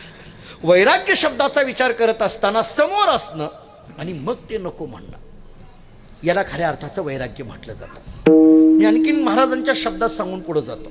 महाराजांनी फार गोड व्याख्या केली, हेच नाही समजलं आपल्याला, अगदी सोपी व्याख्या सांगू. महाराज सांगतात, भक्ती ते नमन बस, वैराग्य तो त्याग. मला बाकी सगळं आता वैराग्य शब्द आलाय म्हणून तेवढंच सांगतो, वैराग्य तो त्याग. महाराज म्हणतात, अरे बाबा, आपल्या जीवनामध्ये निर्माण झालेला जो त्याग आहे ना, त्यालाच वैराग्य म्हणा. आता हा त्याग नेमकं कोणत्या पद्धतीचा? शास्त्रांनी 3 पद्धतीचा सांगितला. एक अनिवार्य त्याग, दुसरा सकाम त्याग आणि तिसरा सहज त्याग. एका वाक्यात अर्थ सांगतो. इच्छा नसताना वस्तूचा त्याग झाला, अनिवार्य त्याग म्हणा. विशिष्ट हेतूने वस्तूचा त्याग केला, सकाम त्याग म्हणा. आणि आपोआप वस्तूचा त्याग झाला, सहज त्याग म्हणा. उदाहरण देतो मी आपल्याला. इच्छा नाही परंतु वस्तूचा त्याग झाला, अनिवार्य त्याग. इच्छा नाही पण त्याग झाला. पंढरपूरला आलात, चंद्रभागेला वंदन करण्याकरिता नदीमध्ये आलात, गुडघ्या एवढ्या पाण्यामध्ये आपण गेलो आणि चंद्रभागेला पाया पडण्याकरिता खाली वाकलो. वाकल्याबरोबर वरच्या खिशातला रुपया इच्छा नसताना नदीत पडला. मी इच्छा नसताना म्हटलं. नदीत पडल्याबरोबर लगेच आपण उठून इकडे तिकडे पाहतो ना, श्रीकृष्ण अर्पण वस्तू आहे का, रुपया पडावा ही इच्छा आहे का? रुपया पडावा ही इच्छा नाही, परंतु रुपया पडला, याला म्हणा अनिवार्य त्याग. कळालं का? पहा, याला अनिवार्य इच्छा नाही पण त्याग झाला. बऱ्याच ठिकाणी काही ठिकाणी कीर्तनाला गेल्यानंतर काही लोक अगदी समोर बसतात आणि मग कीर्तन झाल्यानंतर पाया पडायला रांगेमध्ये येतात. आणि मग कीर्तन पाया पडताना वरच्या खिशातली सगळीच्या सगळी चिल्लर महाराजांच्या पायावर पडली. पडू नये अशी कोणाची, पण पडली. महाराज लोक अशी गमतीचे आहेत, हे उदाहरण ऐकताना चालू कीर्तनात वर्ण खाली ठेवून टाकतात. आपला होऊ नये या महाराजांच्या बाबतीत चालू कीर्तनात. मग सगळ्या माणसात पडलेली असते, मग ते राहू द्या कुणाला, राहू द्या राहू द्या राहू द्या तो म्हणतो. पडावी ही इच्छा आहे का? पैसे पडावी ही इच्छा नाही, परंतु पैशाचा त्याग झाला, याला अनिवार्य त्याग म्हणा. घरी गेल्यानंतर माता भगिनी चुलीवर दूध तापायला ठेवलं जातं आणि ते दूध एवढं तापतं की शेवटी दूध उतू जातं. उतू गेल्याबरोबर ती बाई म्हणते, राहू द्या चुलीला, अडवायलाच येणार, राहू द्या काय म्हणते आता. दूध उतू जावं ही इच्छा नाही, परंतु दूध उतू गेलं, याला अनिवार्य त्याग म्हणा. पैसे पडावे ही इच्छा नाही, परंतु पैसे पडले, याला अनिवार्य त्याग म्हणा. आता दुसरा मुद्दा, सहकाम त्याग. शब्दाचाच अर्थ आहे कामने सह केलेला त्याग. बँकेमध्ये 5,000ची आपण एफडी केली, ती बँकेला देणगी नसते आपली. आपण 5,000 रुपयाची एफडी केली, त्याचाच उद्देश असा असतो की 5 वर्षे 7 वर्षे 10 वर्षांनी याचे डबल व्हावे. म्हणजे 5,000चा केलेला त्याग हा 10,000च्या अपेक्षेने असतो, याला सकाम त्याग असं म्हणा. आता तिसरा मुद्दा, लहान मुलगी आहे, रडते ओरडते पण हातातली बाहुली सोडत नाही. तिला पोटभर जेवू घाला, जेवल्यानंतर शांतपणे ती झोपते आणि झोपेमध्ये हातातली बाहुली आपोआप सुटते, याला सहज त्याग म्हणा. हेच वैराग्य आहे. विठ्ठल विठ्ठल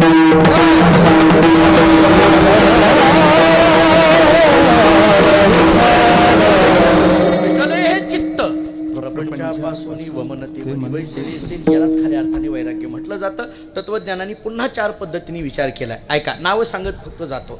एक विवेकपूर्वक वैराग्य आहे, दुसरं दोषदृष्टीपूर्वक वैराग्य आहे, तिसरं अरुचीपूर्वक वैराग्य आहे आणि चौथं भगवत रतीपूर्वक वैराग्य आहे. ऐका, एक विवेकपूर्वक वैराग्य आहे. वैराग्य कसं आहे? विवेकाने निर्माण झालेलं वैराग्य. विवेकाने निर्माण झालेलं वैराग्य हे टिकतं, बलाने निर्माण झालेलं वैराग्य हे टिकत नाही. भागवताने विवेकपूर्वक आणि बलपूर्वक असे दोन प्रकार सांगितले भागवताने. काही काही वेळेस बलपूर्वक वैराग्य मानलं जातं, ते टिकत नसतं. पण विवेकाने निर्माण झालेलं वैराग्य मात्र टिकतं. विवेकाने निर्माण झालेलं वैराग्य म्हणजे काय सांगतो तुम्हाला. अगदी उदाहरण सोपं देतो. ही वस्तू खोटी आहे अशा पद्धतीचा विवेक झाला की ती वस्तू घेण्याचं अंतःकरणामध्ये भावना निर्माण होत नाही, याला म्हणा विवेकपूर्वक वैराग्य. विवेक या शब्दाचा अर्थ काय? सारासार विचार येणं, यालाच विवेक म्हटलं जातं. फलकट तो संसार येत सार भगवंत, हे जिथं कळतं त्यालाच विवेक म्हटलं जातं. त्रिगुणासार निर्गुण हे सार, सारासार विचार हरिपाठ. त्रिगुण असार मान्य, निर्गुण सार. त्रिगुण असार आहे बाबा. त्रिगुण या शब्दाचा अर्थ माया. ही माया असार आहे. निर्गुण सार म्हणजे भगवान सार आहे. अहो मग हे सार आणि असार यालाच काय म्हणायचं हे कधी येईल आमच्या लक्षात? याला विचार पाहिजे. सारासार येण्याकरिता काय पाहिजे? विचार पाहिजे. कुणीतरी ज्ञानोबरांना विचारलं, हा विचार येण्याकरता काय करावं लागेल? हरिपाठ, दुसरं काही नाही. सारासार विचार हरिपाठ. हा विचार यायचा असेल तर हरिपाठ केला पाहिजे, त्याच्याशिवाय हा विचार येत नाही. हरिपाठाने हा विचार येतो. कोणता? सारासार. काय कळतं? त्रिगुणासार निर्गुणसार. विठ्ठल विठ्ठल.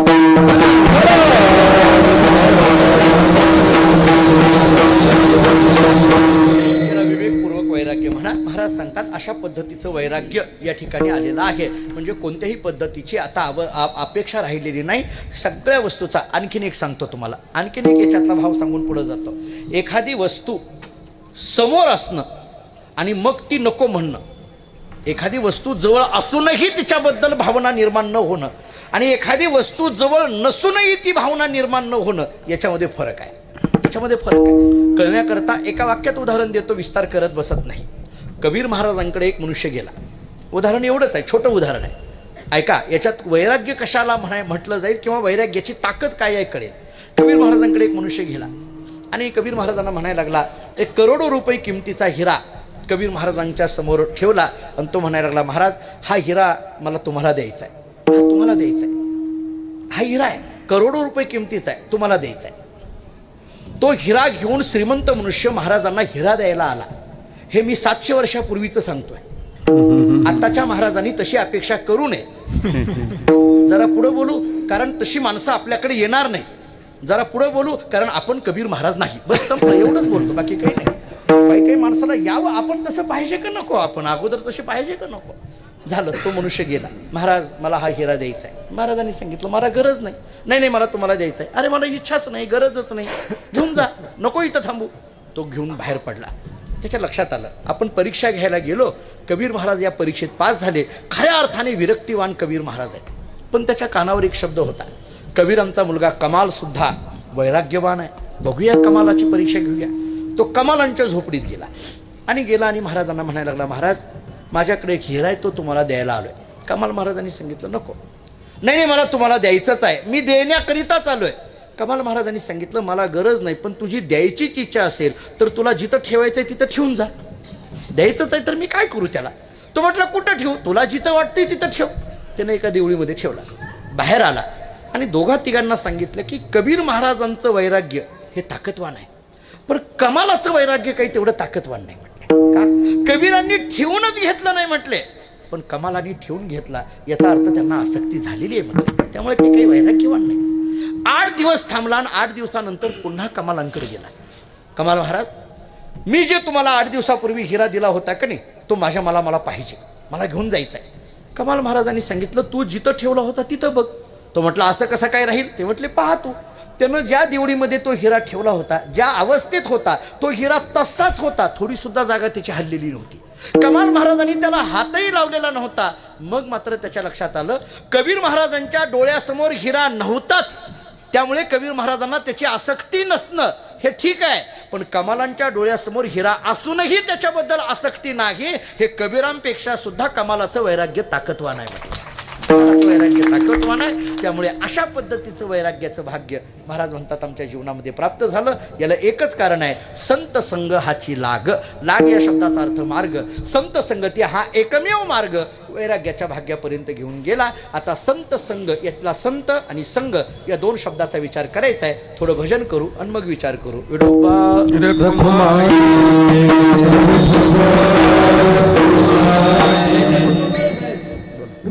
कानपिळे आणि मोरमारे साहेब पुढे येते चला.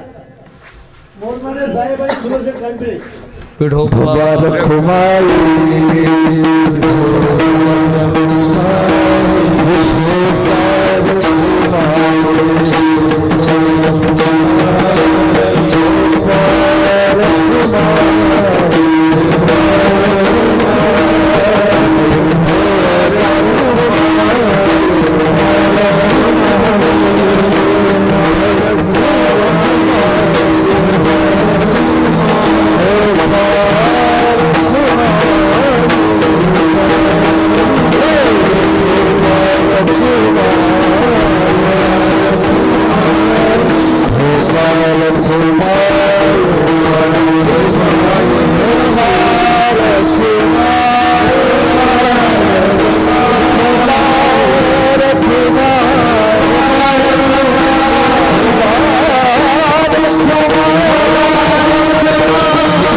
वैराग्याचे भाग्य संत संघाची लाग, संत कृपेचे हे दीप करे साधका निष्पाप. विठाला विठाला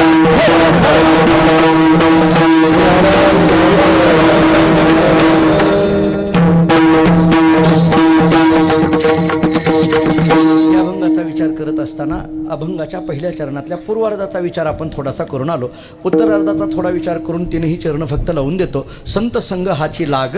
महाराज सांगतात हे वैराग्याचं भाग्य आमच्या जीवनात कशाने प्राप्त झालं तर संतांच्या संगतीने प्राप्त झालं. त्यामुळे संतांची संगत ही मानवी जीवनामध्ये अत्यंत महत्त्वाची असते. आपल्या जीवनामध्ये घडलेला संतांचा संघ हा आपल्या जीवनाला परिणामकारक अशा पद्धतीचा असतो. नाथ महाराजांची भागवतातली ओवी ऐकायची झाली तर सत्संगती वेगळे जाण, तात्काळ पावावया माझे स्थान, अनेक नाही साधन सत्य जाणं उद्धवा. त्यामुळे सत्संगती ही आम्हाला भगवंतापर्यंत घेऊन जाणारी असल्यामुळे आपण ज्याच्या संगतीत असतो. अहो साधी गोष्ट आहे. ज्ञानोबाराय बोलतात मुक्ती मिळवण्याकरता देवाच्या संगतीत क्षणभर उभा राहावं लागेल. देवाची द्वारी उभा क्षणभरी त्याने मुक्तीचारी साधियेल्या. पण नाथ महाराज म्हणतात अहो मुक्ती मिळवण्याकरता देवाकडे एका क्षणाची गरज आहे, पण संतांकडे मात्र अर्धा क्षण घडता संताची संगती त्याने होय शांती महत् पापा. अर्धा क्षण जरी संतांची संगती झाली तरी आमचं जीवन कृतार्थ होणार आहे. त्यामुळे देवाच्या संगतीपेक्षा सुद्धा संतांची संगती ही अत्यंत श्रेष्ठ अशा पद्धतीची सांगितली.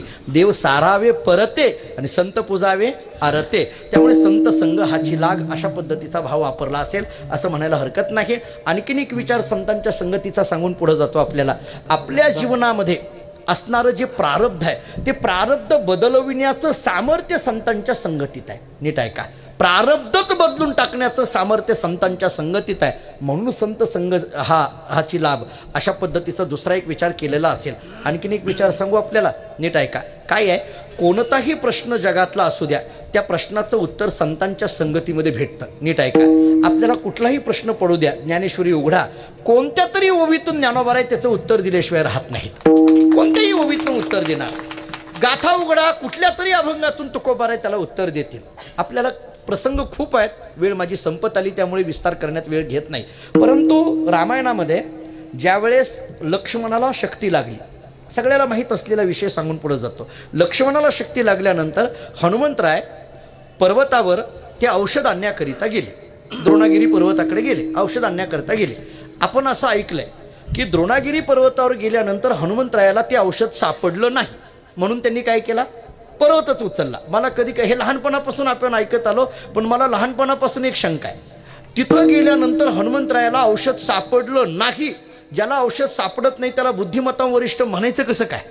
औषध सापडलं नाही अशातला विचार नाही. पण मी मला भाव सुचलेला सांगू, हनुमंतरायाला ते औषध सापडलं. मग तरी पर्वत का उचलला? हनुमंतरायांनी विचार केला, आता लक्ष्मणाला शक्ती लागली आहे म्हणून मला पाठवलंय, उद्या आणखीन कोणाला तरी शक्ती लागल्यानंतर मलाच जावं लागेल, औषधाचं दुकान तिथं नेऊन ठेवू, कोणाला काय शक्ती लागेल ना. जरा मोकळा विचार करत जा. रामायणामध्ये असे वेगवेगळे भाव निघत राहतात. त्या हनुमंतरायांनी पर्वत उचलला. ते भरताच्या लक्षात आलं काहीतरी संकट आहे. भरतानी धनुष्यातून बाण सोडला, हनुमंतरायाच्या जवळ गेला. मला जिथं बोलायचं ते नीट ऐका. हनुमंतरायाच्या जवळ गेला आणि कंठावर प्रहार करणार.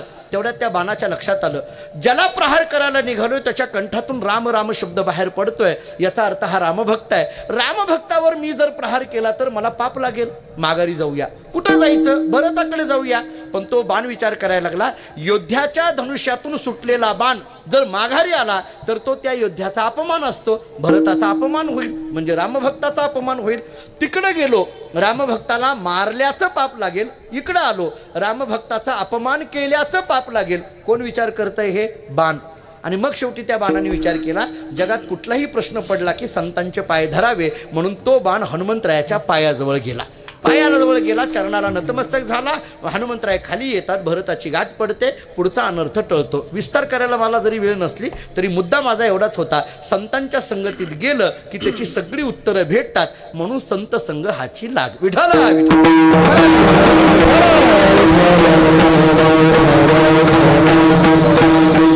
एक उत्तर देतो. आपण ज्याच्या संगतीत आहोत त्याचा परिणाम माणसाच्या जीवनावर होत असतो. चांगल्याच्या संगतीत राहिलं की चांगलं म्हणून घेता येतं आणि वाईटाच्या संगतीत राहिलं की वाईट म्हणून वावरावं लागतं. नीट ऐका, उदाहरणं आपल्याला पुष्कळ देता येण्यासारखे आहे. आपण संगतीत ज्याच्या आहोत, आपल्याला चांगला हा शब्द चांगल्याच्या संगतीमुळे येतो आणि वाईट हा शब्द वाईटाच्या संगतीमध्ये येतो. त्यामुळे संगत कोणाची आहे हे फार महत्त्वाचं असतं. जुने कीर्तनकार एक उदाहरण द्यायचे. एखादे गुरु शिष्य जंगलातून निघाले, दोघंही एका झाडाखाली बसले. बसल्याबरोबर गुरुजींना ध्यान करावं वाटायला लागलं, डोळे झाकले, भगवंताचं ध्यान करायला लागले. शिष्य जवळ बसलेला होता. त्या घनदाट जंगलामध्ये समोरून एक वाघ येत होता. शिष्याने पाहिलं, त्यांनी मोठ्याने हाक मारली, गुरुजी वाघ येतोय. गुरुजींचं लक्ष नाही. आणखीन वाघ जवळ आला, मोठ्याने हाक मारली, गुरुजी वाघ येतोय. तरी गुरुजींचं लक्ष नाही. वाघ आणखीन जवळ आला, मोठ्याने हाक मारली, तरी गुरुजींचं लक्ष नाही. हे कळाल्यानंतर त्या शिष्याने एकच प्रमाण उच्चारलं, आपुले आपण करा सोडवड. एवढंच पाठ होतं त्याला. काही काही माणसाला लागूपुरती प्रमाण पाठ असतात, त्याला तेवढंच प्रमाण पाठ होतं, आपुले आपण करा सोडवड. तो म्हटलं, हे गुरुजी आहेत, पिकलं पान गळून गेलं तरी कोण विचारणार नाही, आपलं व्हायचं जायचं राहिलंय, यांच्या नादी लागून काय उपयोग आहे. त्याला आपलं झाडावर जाऊन बसला. गुरुजी शांतपणे देवाचं ध्यान करत होते. वाघ गुरुजींच्या जवळ आला, 2 मिनिटं थांबला, साधा आवाजही केला नाही, वाघ निघून गेला. या शिष्याला आश्चर्य वाटायला लागलं, ज्याला घाबरून आपण वरती गेलो, त्यानं आवाजही केला नाही, काही नाही. शिष्य खाली उतरला, गुरुजींचं ध्यान संपलं. दोघांनी एकमेकाकडे पाहिलं, रस्त्याने चालायला लागले. त्या जंगलामध्ये चालत असताना थोडं दूर गेल्यानंतर एक डास, एक मच्छर गुरुजींच्या गालाला चावला. त्यांनी अशी थप्पड मारली आणि म्हटले, अरे बापरे, काय भयंकर डास आहे, केवढा जोरात चावला. शिष्याने विचारलं, गुरुजी मगाशी वाघ तुमच्या जवळ आला, तुम्ही जरा सुद्धा घाबरला नाही, आणि आता डास चावल्यानंतर म्हणता केवढा जोरात चावला. गुरुजींनी सांगितलं, त्याचं कारण आहे, मगाशी वाघ जवळ आला त्यावेळेस मी देवाच्या संगतीत होतो, घाबरायचा विषय नाही. आता डास चावला त्यावेळेस मी तुझ्या संगतीत आहे, म्हणून लगेच जवळ बघू नका कोण बसले आपल्या. नाही, इथं सगळे चांगलेच आहेत, इथं सगळे गणेश भक्त आहेत. त्यामुळे आपण ज्याच्या संगतीत असतो त्याचा परिणाम माणसाच्या जीवनावर होतो. संत संग हाची लाग. कितीतरी कारणं मला सांगता येतील. हे वैराग्य कशाने प्राप्त झालं? संतांच्या संगतीने हे वैराग्य प्राप्त झालं. थोडी जरी संतांची संगती लाभली, आमचं जीवन कृतार्थ होणार आहे. म्हणून महाराज सांगतात, अशा पद्धतीच्या संतांच्या संगतीमध्ये आमच्यावर कृपा होणार आहे. संत कृपेचे हे दीप करी साधका निष्पाप. त्यामुळे संतांची कृपा ही दिव्याप्रमाणे आहे. दिवा काय करतो? अंधार घालून प्रकाश देण्याचं काम करतो. संतांची कृपा काय करते?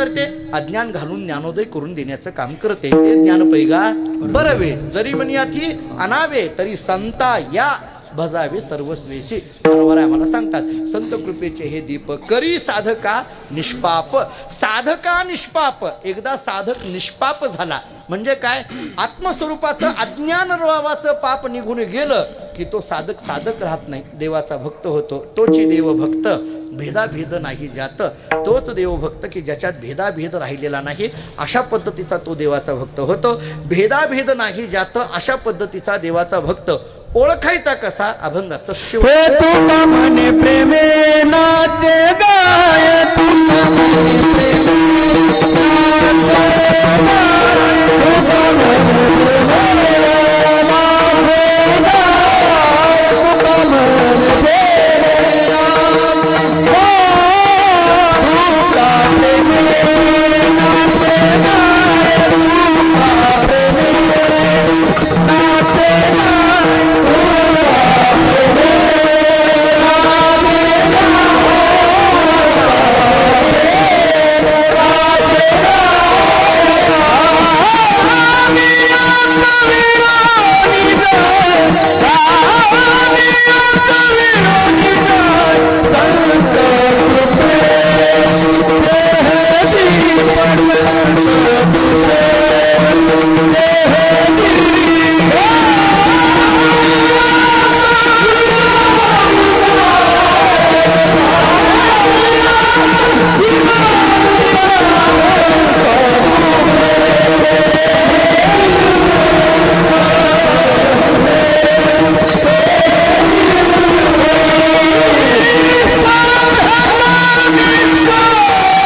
प्रेमे नाचे गाय गानियात विरोनी जाय संत कृपेचे हे दीप करी साधका निष्पाप. अभंगाच्या शेवटच्या चरणामध्ये महाराज सांगतात तुका प्रेमे नाचे गाय.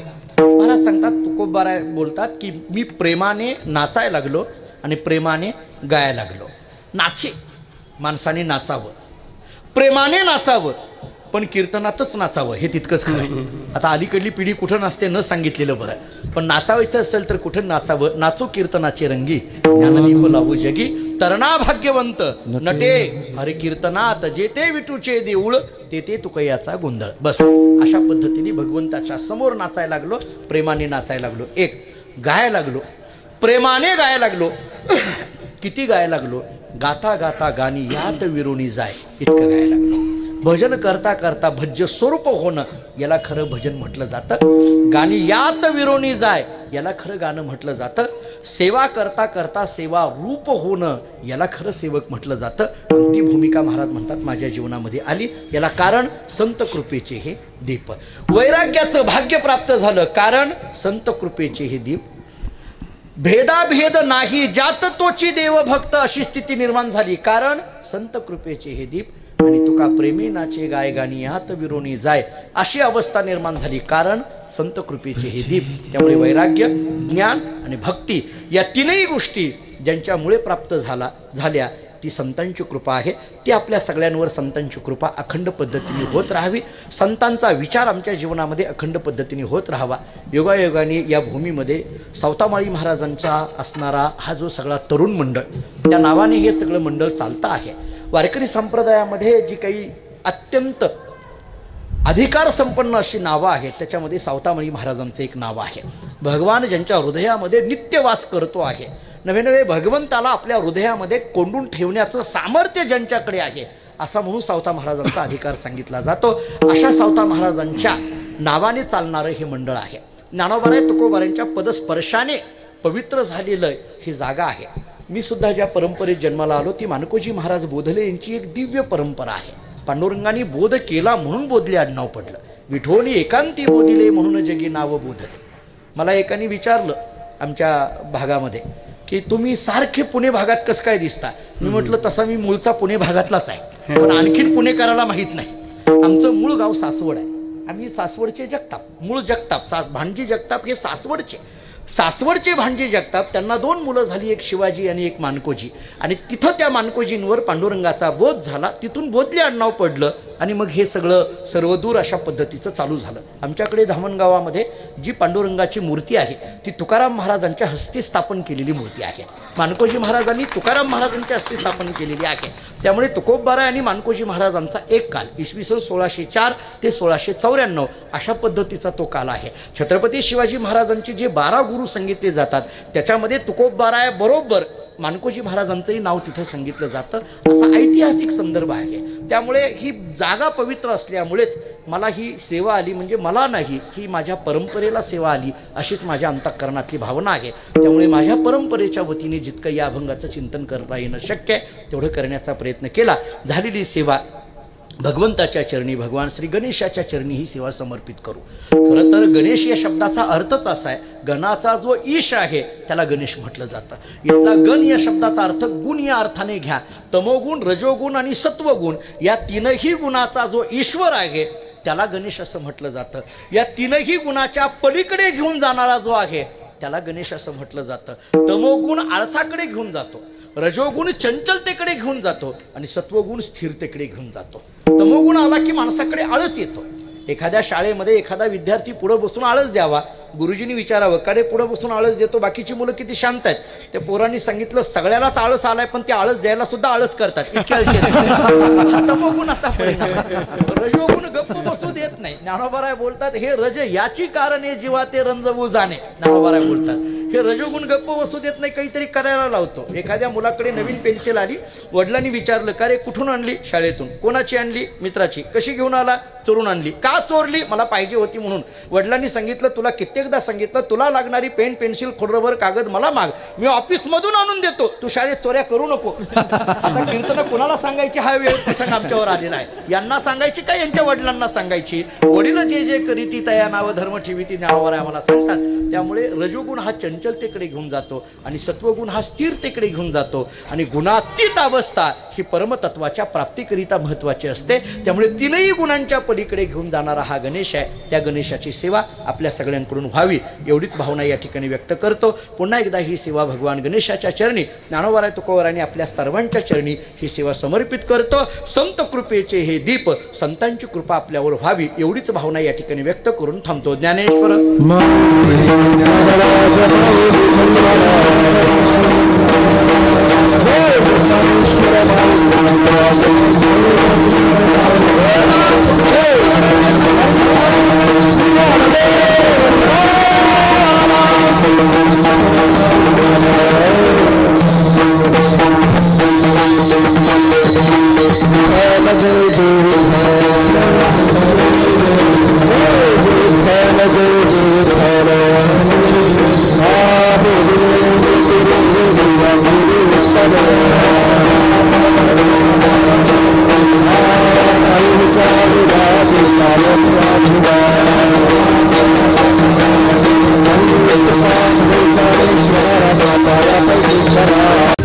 सोहळा आनंदाचा गजर विठुरायाचा अखंड हरिनाम सप्ताह माळआळी चाकण तालुका खेड जिल्हा पुणे.